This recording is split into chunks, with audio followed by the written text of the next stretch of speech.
இந்த சிவாவையும் காணோம், அனிதாவையும் காணோம். 2 பேரும் ஒன்னா சேர்ந்து வெளியில போயிருப்பாங்களோ?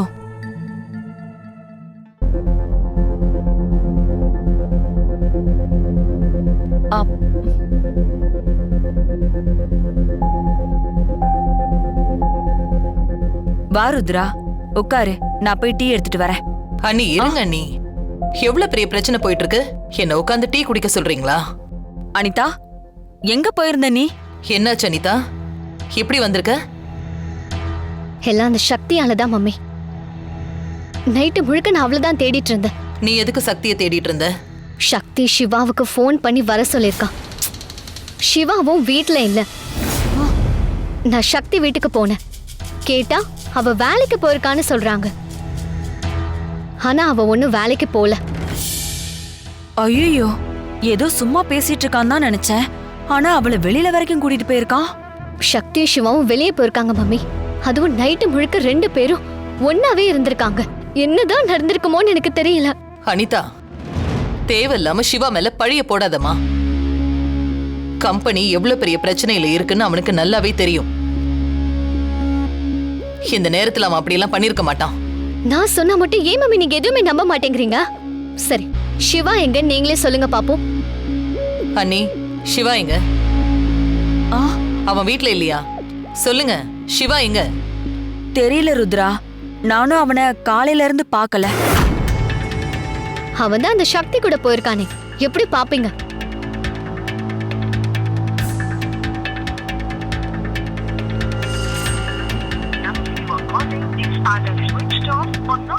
ஸ்விட்ச் ஆஃப்னு வருது. இந்த சிவாவை நான் எவ்வளவு நம்பிட்டு இருந்தேன். இன்வெஸ்டர்ஸ்க்கு இன்னைக்கு பணம் கொடுக்கணும், அத பத்தி எதுவுமே யோசிக்காம போனை ஸ்விட்ச் ஆஃப் பண்ணி வச்சிருக்கான். ஓயாம போன் வந்துகிட்டே இருக்கு எனக்கு.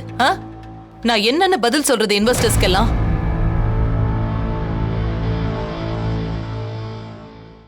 சக்தி, நில்லு. என்னண்ணே? நேத்து நைட் எங்க போன? டெலிவரி ஒர்க் இருந்துச்சுண்ணே. அம்மா கிட்ட ஃபோன் பண்ணி சொன்னனே, உங்ககிட்ட சொல்லலையா? நைட்டு நம்ம வீட்ல என்ன நடந்துச்சு தெரியுமா? என்னாச்சு? சிவாக்கு நீ ஃபோன் பண்ணியா? சொல்லு சக்தி, சிவாக்கு ஃபோன் பண்ணியா? ஆமாண்ணே, பண்ணேன். எதுக்கு ஃபோன் பண்ண? ருத்ராமா அக்கவுண்ட்ல இருந்து பணத்தை யாரோ எடுத்துட்டாங்க. அதனால பணம் கொடுத்தவங்க எல்லாம் அம்மா கிட்ட பணம் கேட்டு ரொம்ப தொந்தரவு பண்ணிருக்காங்க. அதை தீர்த்து வைக்கவும் அதுல இருந்து வெளியில கொண்டு வரவும் ஒரு வழி கிடைச்சது. அதை சொல்லதான் கால் பண்ணேன். நீ நல்ல விஷயத்துக்காக ஃபோன் பண்ணிருக்க. அந்த அனிதா நம்ம வீட்டுக்கு வந்து எதுக்கு சக்தி சிவாக்கு கால் பண்றான்னு சொல்லி ஒரே பிரச்சனை பண்ணிட்டு போயிருக்காங்க. இதெல்லாம் நம்ம குடும்பத்துக்கு தேவையா? ருத்ராமாக்கு ஒரு பிரச்சனைங்கும் போது எப்படி நான் என்னால பார்த்துட்டு சும்மா இருக்க முடியும்? உங்க அப்பா தான் அந்த அம்மாவை கடவுள் மாதிரி நம்பிட்டு இருக்காருன்னா நீ அந்த தப்ப பண்ணாத சக்தி. அந்த குடும்பம் முழுக்க சந்தர்ப்பவாதிங்க தான். எப்ப வேணாலும் எப்படி வேணாலும் மாத்தி பேசுவாங்க. அவங்களோட காரியம் மட்டும் நடக்கணும்னு நினைக்கிற ஆளுங்க நம்மள டிஷ்யூ பேப்பர் மாதிரி யூஸ் பண்ணிட்டு குப்பை தொட்டியில தூக்கி போட்டு போயிட்டே இருப்பாங்க. நான் நல்லது நினைச்சது தப்பான்னு. நல்லது நினைச்சா கூட கெட்டவங்களா பாக்குற காலசக்தி இது. அதுக்கு உதாரணமா நானே உன் கண்ணு முன்னாடி நின்றுட்டு இருக்கேன். பண்ணாத தப்புக்கு பழி சுமத்திட்டாங்க. நடந்ததுல ஒரு நல்ல விஷயம் என்னன்னா அந்த குடும்பத்துல இருந்து நான் வெளியில வந்ததுதான். திரும்ப அங்க போகணும், அவங்களோட இருக்கணும்னு நினைக்காத சக்தி. நாளைக்கு இதை விட பெருசா ஏதாவது நடக்கும். அதுக்கும் நம்ம தான் காரணம்னு சொல்லுவாங்க. புரியுதா? வாயை திறந்து சொல்லு. புரியுதுன்னு. இன்னையோட அந்த குடும்பத்தை ஆளுங்களோட பேசுறதை நிறுத்திக்க. ருத்ராமா குடும்ப பிரச்சனையை ருத்ராமாவே பார்த்துப்பாங்க. நீ தான் அதை போய் தீர்த்து வைக்கணும்னு ஒரு அவசியமும் இல்லை. அவங்களுக்கு ஏதாச்சும் ஒண்ணுன்னா உதவி பண்ண பல பேர் வருவாங்க. ஆனா நமக்கு தான் யாருமே வரமாட்டாங்க. நான் சொன்னதெல்லாம் மனசுல வச்சுக்கிட்டு நடந்துக்க. இதெல்லாம் அண்ணன் உன் நல்லதுக்கு தான் சொல்றேன்.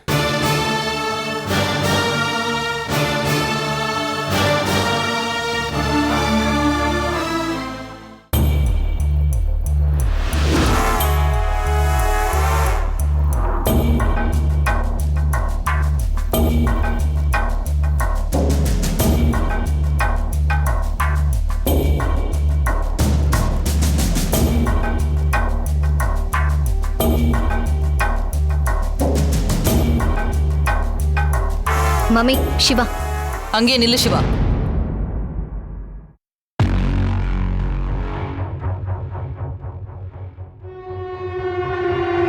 சொன்ன டைம்ல இன்வெஸ்டர்ஸ்க்கு பணம் கொடுக்க முடியாம எவ்வளவு பெரிய பிரச்சனை போயிட்டு இருக்கு. நீ அதை கொஞ்சம் கூட சீரியஸா எடுத்துக்காம நைட்டு முழுக்க ஊர் சுத்திட்டு வரியா? அத்தை நான் பேசாத சிவா. நீ வீட்ல இல்லங்கிற விஷயம் எனக்கு தெரியும். என்ன சிவா இதெல்லாம்? சமீப காலமா உனக்கு என்னாச்சு? வேலை மேல கவனம் இல்லாம வேற எங்கேயோ கவனம் போயிடுச்சோ? நல்லா கேளு ருத்ரா. நான் ஏதாச்சும் கேட்டா பதில் சொல்லாம என் வாயை அடைச்சிருவான். நேத்து வீட்டு முன்னாடி அத்தனை பேர் வந்து நின்னு பணம் கேட்டு அசிங்கப்படுத்தினதா மறந்து போயிட்டியா? நேத்து வீட்டு முன்னாடி அத்தனை பேர் வந்து நின்னு பணம் கேட்டு என்ன அசிங்கப்படுத்தினாங்க. அதெல்லாம் நீ பாத்துட்டு தானே இருந்த? அந்த அசிங்கம் எனக்கு மட்டும்தான் பரவாயில்லன்னு கண்டுக்காம இருந்துட்டியா? அப்படிலாம் இல்ல அத்தை. உங்களுக்கு ஒண்ணுன்னா அது எனக்கும் தானே அத்தை.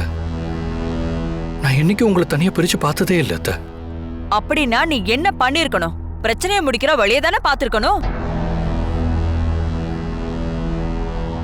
நேத்து நான் அவ்வளவு தூரம் சொன்னல சிவா. இன்னைக்கு ஒரு நாள் தான் இருக்கு, அதுக்குள்ள எல்லாத்தையும் செட்டில் பண்ணணும்னு. இப்ப என்ன எல்லாரும் கேள்வி கேட்க போன் பண்ணிட்டு இருக்காங்க. நீ சரி பண்ணிடுவேன்னு தானே இந்த பொறுப்பை நான் உன்னை நம்பி கொடுத்தேன். என்னால நைட்டு முழுக்க தூங்க முடியல. ஏன்னா அது எல்லாமே ஏழைங்களோட பணம், அவங்க கஷ்டப்பட்டு சம்பாதிச்ச பணம். உனக்கு அதோட சீரியஸ்னஸ் புரியுதா? இவனுக்கு தான் அந்த அக்கறை சுத்தமா இல்லையே. கடைசியில திவ்யா மாதிரி நீயும் என்னை ஏமாத்திட்டல சிவா.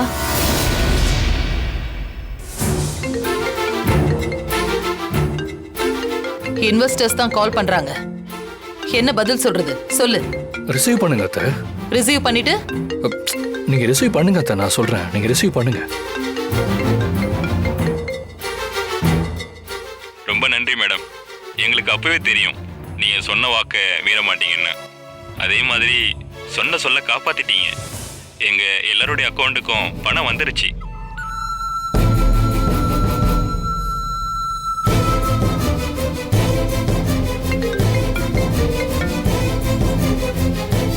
நாங்க கொஞ்சம் அவசரப்பட்டு உங்க வீட்டில் வந்து பிரச்சனை பண்ணிட்டோம்.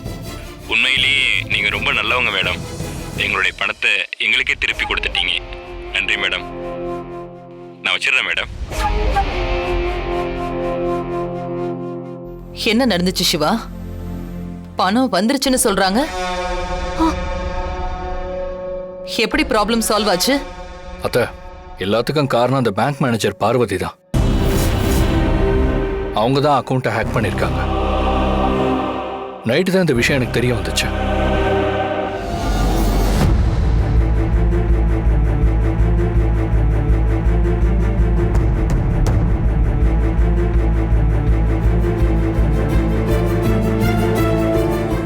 எனக்காக தனி ஆளா போய் அவ்வளவு பெரிய ரிஸ்க் எடுத்திருக்கல. உன்னை என்னன்னு சொல்லி பாராட்டுறது? நீங்க தூக்கி வளர்த்த புள்ள அத்தானா, உங்களை என்னைக்கும் கண்கலங்க விட மாட்டேன். உங்க கண்ணில இருந்து கண்ணீர் வந்து அது என்னோட ரத்தத்துக்கு சமம். என் அத்தை என்னைக்குமே தலை நிமிர்ந்துதான் நடக்கணும். கடவுள் நல்லவங்களை சோதிப்பாரே தவிர என்னைக்கும் கைவிட மாட்டார். ஏன் சிவா, இப்படி எல்லா வேலையும் முடிச்சிட்டு வந்துதான் எங்க கிட்ட இப்படி திட்டு வாங்கிட்டு இருக்கியா? இத முன்னாடியே சொல்லிருக்கலாம்ல. அப்போ நேத்து நைட்டு சக்தி உன் கூட இல்லையா? அனிதா, திரும்ப இன்னொரு தடவை சிவாவை பத்தி என்கிட்ட தப்பா சொல்லாத. உனக்கு இதுதான் லாஸ்ட் வார்னிங். அப்புறம் என் பொண்ணுன்னு கூட பார்க்க மாட்டேன். நடந்த எல்லாத்துக்குமே காரணம் நீதான் என்னால சொல்ல முடியாத அளவுக்கு பண்ணிட்டியே சக்தி.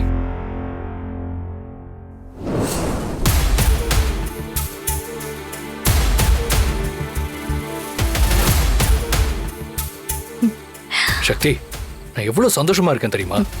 தெரியுது சார். நான் உங்ககிட்ட ஒன்று சொல்லணும். சொல்லு சக்தி. என்ன? இங்க நடந்தத நான் உங்ககிட்ட சொல்லி இந்த வீட்டுக்கு வந்தத எதுவுமே அம்மாக்கு தெரிய வேண்டாம் சார். சக்தி, உனக்கு என்ன பைத்தியம் பிடிச்சிருச்சா? நடந்த எல்லாத்துக்கும் காரணம் நீ தானே சொன்னா அத்தை எவ்வளவு சந்தோஷப்படுவாங்க. உன்னை திரும்ப வீட்டுக்கு கூப்பிடுவாங்க சக்தி. அது நடக்க கூடாதுன்னு தான் சார் சொல்றேன். இத அம்மா கிட்ட தயவு பண்ணி சொல்லிடாதீங்கன்னு. இது சாதாரண விஷயம் இல்ல சக்தி. இன்வெஸ்டர்ஸ் அத்தையை எவ்வளவு கேள்வி கேட்டாங்க தெரியுமா? ஏன் மக்கள்லாம் நம்ம வீட்டு முன்னாடி வந்து போராட்டம் பண்ணாங்க, கல் எடுத்து அடிச்சாங்க. உன்னால அதனால அத்தையோட பேரு புகழ் எல்லாமே திரும்ப கிடைச்சிருக்கு. அதையே வேணான்னு சொல்ற? எனக்கு அந்த வீட்டுக்கு வர விருப்பம் இல்லை சார். நிறைய பிரச்சனை நடந்துருச்சு. அம்மா என்னை திட்டி போக சொல்லுவாங்க, திரும்ப கூப்பிடுவாங்க, திரும்ப அடுத்து ஒரு பிரச்சனை வரும், திரும்ப வெளியில போக சொல்லுவாங்க. அதுக்கு நான் வெளியவே இருந்துட்டு போறேனே. நீங்க அம்மா கிட்ட மட்டும் என்னை பத்தி சொல்ல மாட்டீங்கன்னு சத்தியம் பண்ணுங்க. முடியாது சக்தி. உனக்கு கிடைக்க வேண்டிய பாராட்டு இதெல்லாம். எனக்கு அம்மா நல்லா இருந்தாலே போதும் சார். எனக்கு வேற எதுவும் வேண்டாம். அவங்கள தெய்வம் மாதிரி நான் தூரத்துல நின்னு பாத்துக்கிறேன். எனக்காக இந்த உதவியை மட்டும் பண்ணுங்க ப்ளீஸ் சார். நீ என்ன சொன்னாலும் என்னால அதை துளி கூட ஏத்துக்க முடியாது. உன்னாலதான் இது நடந்துச்சு. அத்தைகிட்ட இதை பத்தி எடுத்து சொல்லணும். ஏன் சார் புரிஞ்சுக்கவே மாட்டேங்கிறீங்க? ஏன் சக்தி, அம்மா அம்மான்னு அவங்க மேல இவ்வளவு உயிரா இருந்துட்டு இப்ப நான் தூரத்துல இருந்து பாத்துக்கிறேன், எதுவுமே வேணான்னு சொல்ற? இப்போதைக்கு அது கிடைச்சிருக்கேன்னு நான் சந்தோஷப்பட்டுக்கிறேன் சார். ப்ளீஸ் சொல்ல மாட்டேன்னு சத்தியம் பண்ணுங்க.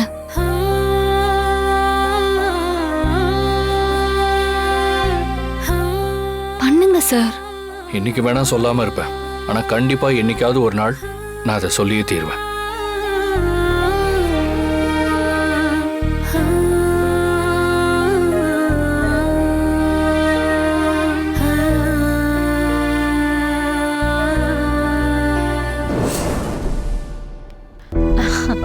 அப்புறம் என்ன ருத்ரா, எல்லா ப்ராப்ளமும் சால்வ் ஆயிடுச்சுல.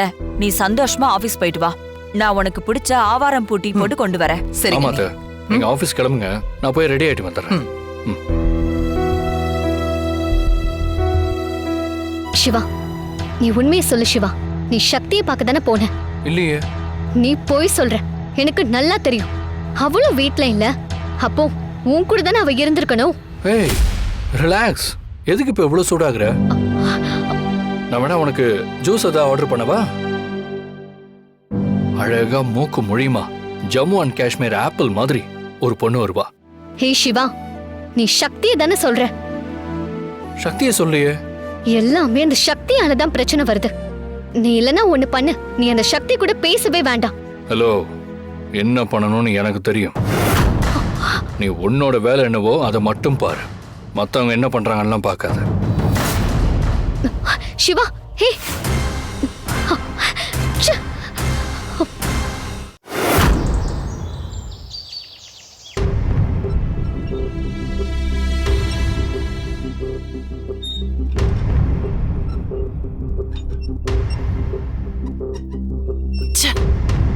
எல்லாமே சரியா தானே போயிட்டு இருந்துச்சு. எப்படி அவங்க அக்கவுண்ட் ஓபன் ஆச்சு? நம்மள மீறி எப்படி நடந்துச்சு தெரியல மேடம். ஒரே நைட்ல எல்லா டீடைலும் எடுத்துட்டாங்க. நீ உன்னோட இடத்துல தானே இருந்த, அப்புறம் எப்படி உன்னை கண்டுபிடிச்சு வந்தாங்க? சக்தி அங்க போயிருக்கா மேடம். சக்தி ஏன் அங்க போனா? அது ஃபுட் டெலிவரி பண்ண போயிருக்கா. அதே நேரத்துல பார்வதியும் அங்க போயிருக்காங்க. ரெண்டு பேரும் ருத்ராவை பத்தியும் பேங்க் அக்கவுண்ட்டை ஹேக் பண்ணதை பத்தியும் பேசிட்டு இருந்திருக்காங்க.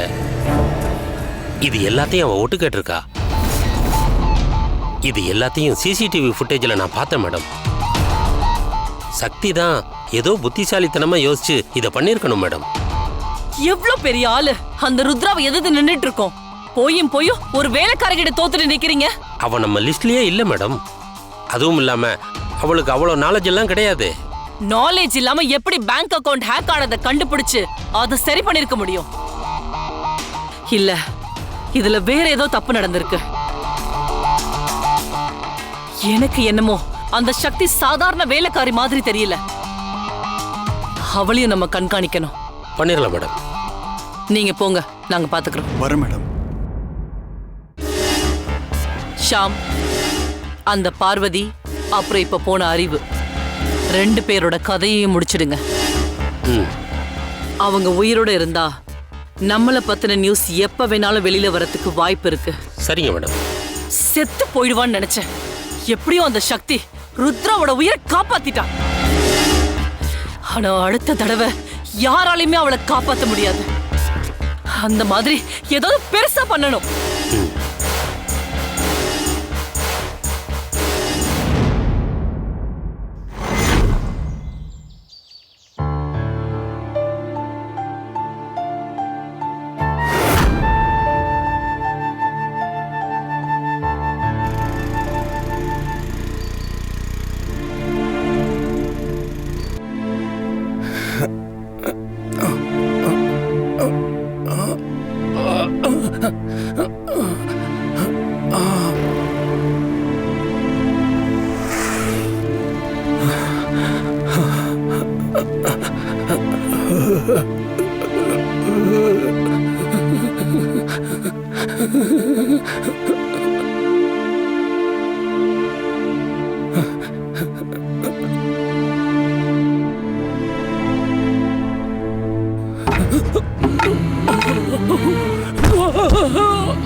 சார் மேடம் உள்ள யாராச்சும் இருக்கீங்களா?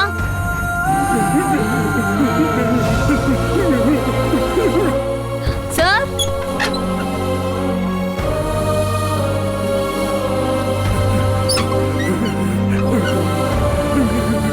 சார்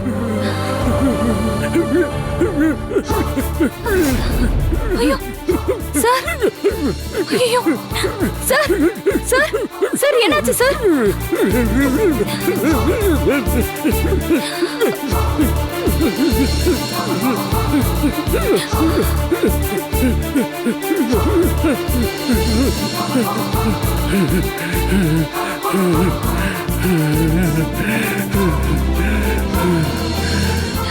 சார் உங்களுக்கு ஒண்ணும் இல்லை சார். எந்திரிங்க சார், மெதுவா எந்திரிங்க. பார்த்து மெதுவா எந்திரிங்க. பார்த்து மெதுவா உட்காருங்க. சார் எதுவும் இல்லை, மெதுவா.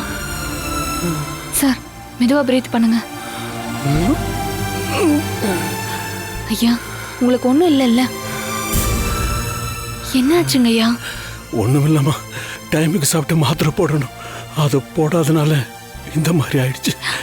ஐயோ உங்களுக்கு சாப்பாடு எடுத்துட்டு வந்திருக்கேன், இருங்க தரேன். ஒரு நிமிஷம்.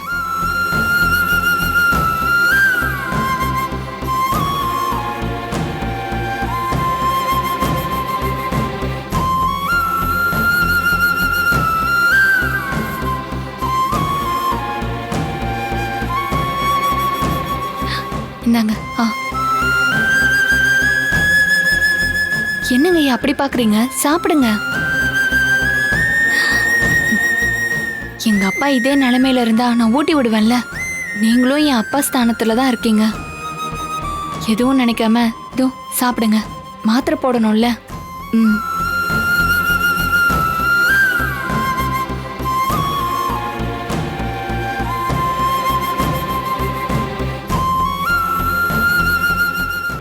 ஏன் முன்னாடியே அந்த சக்திய வர சொல்லுவான்னு கேட்டுட்டு போறான் அத்தை.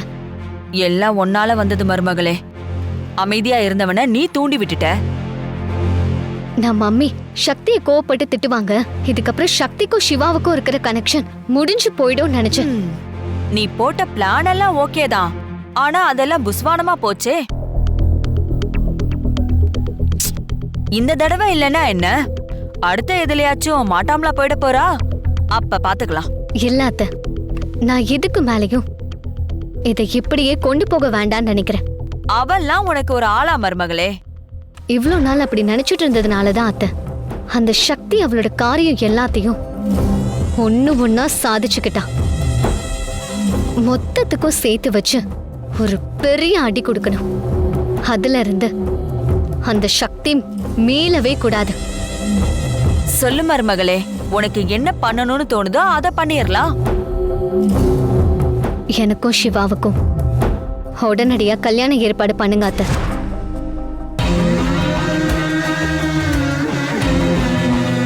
சிவா என் கழுத்துல தாலி கட்டணும். ஐயோ மருமகளே, இந்த வார்த்தை கேக்குறதுக்கு தான் நான் இவ்ளோ நாளா காத்துட்டு இருந்தேன். கூடிய சீக்கிரமே ருத்ரா கிட்ட பேசி உனக்கும் சிவாவுக்கும் கல்யாண ஏற்பாட்டை நான் பண்ணிடுறேன். அத்தை, இதுல எதுவும் தப்பாயிடக்கூடாது. நான் இருக்கேன்ல மருமகளே, என்ன நடந்தாலும் சரி உனக்கும் சிவாவுக்கும் கல்யாணத்தை நடத்தி வைக்காம விடவே மாட்டேன்.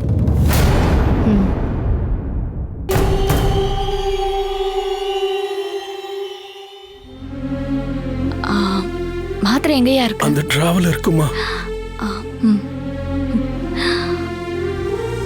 இதுவா?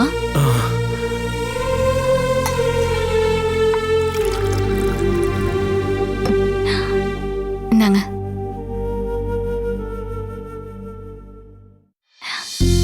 இந்தாங்க ஐயா.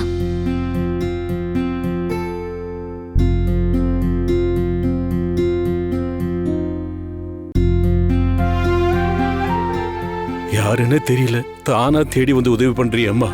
சரியான நேரத்துல நீ வராம இருந்திருந்தா என் நிலைமை என்ன ஆயிருக்கும்? ஐயா கண் கலங்காதீங்க, உங்களுக்கு எதுவும் ஆகலல்ல? ஆமா, உங்களை யார் பாத்துக்கிறான்? வீட்ல வேற யாரும் இருக்கிற மாதிரியே தெரியல. வீட்டுல நான் மட்டும்தாம்மா இருக்கேன்.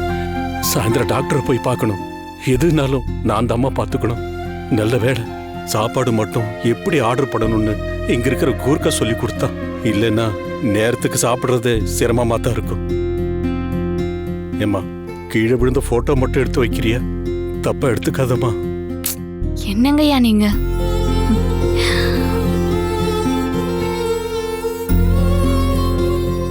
யாருங்கய்யா இது? என்னோட தங்கச்சிமா. உங்களுக்கு தங்கச்சி இருக்காங்களா? ஆமாமா, இருந்தா. ஆனா இப்ப இல்ல. அவ செஞ்ச ஒரு பாவத்தை அழிக்கதான் நான் உயிரை கையில பிடிச்சுக்கிட்டு தண்டனை அனுபவிச்சுட்டு இருக்கேன். இவளால நல்ல சந்தோஷமா வாழ்ந்துட்டு இருந்த ஒரு குடும்பமே பிரிஞ்சு போச்சுமா. ஏங்கய்யா என்னாச்சு? அப்படி என்ன பண்ணாங்க? அது ஒரு பெரிய கதைமா. ருத்ரா, பூமிநாதன் 2 பேரும் சந்தோஷமா குடும்பம் நடத்திட்டு இருந்தாங்க. என் தங்கச்சி அபர்ணா ருத்ரோட ஃப்ரெண்டா அந்த குடும்பத்துக்குள்ள போய் அவங்க 2 பேரையும் பிரிச்சுட்டா.